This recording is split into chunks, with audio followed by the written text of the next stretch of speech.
کہ حسین کے صحابیوں کا عقیدہ حسین علی کے مقابلے میں عقیدہ توحید ہے.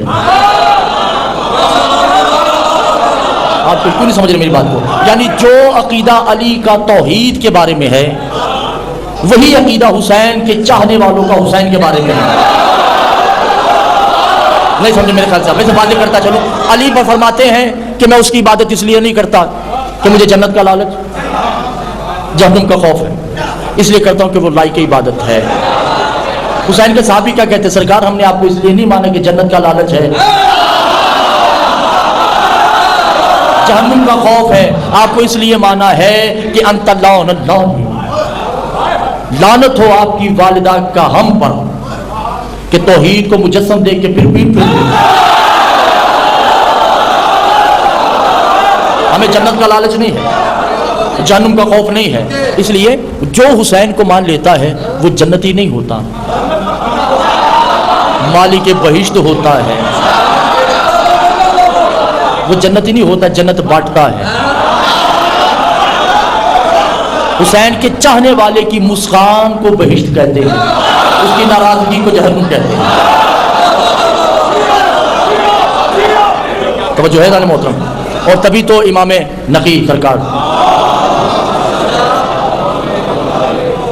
توجہ ہے, امام فرماتے ہیں حاضل حج ہی یمرۃ الحج, ایک حاجی 1000 حج پا پیادہ بھی کر لے اور اس کے ماتھے پہ نماز کا موٹا نشان بھی پڑ جائے,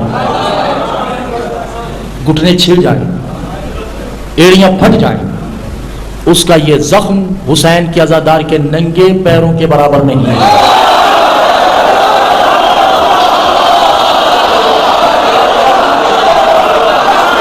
تو نہیں کیا مولا پوچھا کہ مولا اتنا بڑا اعزاز کیوں؟ کہ اس لیے کہ حاجی کا دکھاوا ہو سکتا ہے, حسین کے عزادار کا ننگے پاؤں بازاروں میں چلنا دکھاوا نہیں ہو سکتا, یہ تکبر بھی نہیں ہے. اور کیا سرکار اگر کوئی حسین کا عزادار, ایک شکایت بھی آئی سرکاری امام کے پاس, امام موسیٰ کاظم کے پاس زندان میں ابو الوفا شیرازی ساتھ تھے, تو ایک مومن آیا, میں تو مومن نہیں کہوں گا کیونکہ وہ مجھ سے بڑا ہے, آپ سے بھی بڑا ہے, کیونکہ اس نے امام کو دیکھ لیا, اور ایمان کے ساتھ دیکھنا تو الگ بات ہے. اب وہ جب آتا ہے کہتے ہیں سرکار فلاں فلاں مومن ہے جو سید نہیں ہے, توجہ کیجیے, اور وہاں پہ کچھ سید ہیں جو آپ کی اولاد ہیں,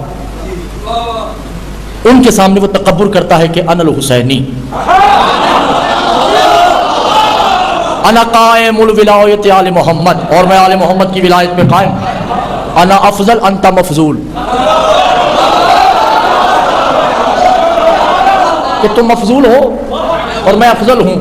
تو کیا مولا اس بندے کو کیا کہنا چاہیے؟ امام نے کہا السلام علیکم, اسے میرا سلام بھیجنا, انت کل الحلالیون